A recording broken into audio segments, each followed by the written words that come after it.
Guys, tahimik ay It's evening, guys. Good evening, good evening. It's 6 o'clock, past 6 o'clock.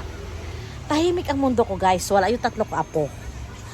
Namili sila ng nanay niya ng school supplies. Sinama si Bunso, si Joanna.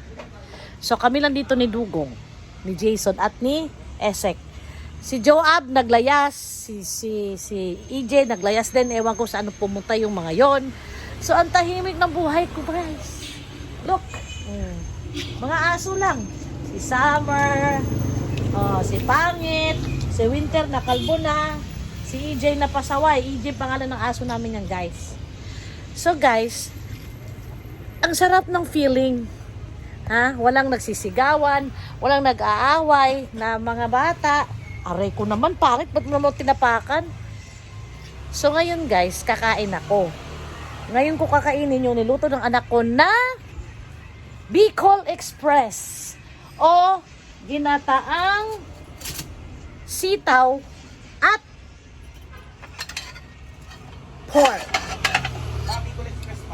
Bicol Express nga. Pwede naman ginataang gulay, sitaw with pork. Bicol Express. Dapat, guys, ang gagawin ni Jamaina kanina, binagoongan. Nakalimutan niya, wala na palang bagoong. Kaya nangyari, Bicol Express. O ginataang gulay na sitaw na may baboy. So, wait for me, guys. Iinggitin ko kayo. Magsandok lang ako. Bye!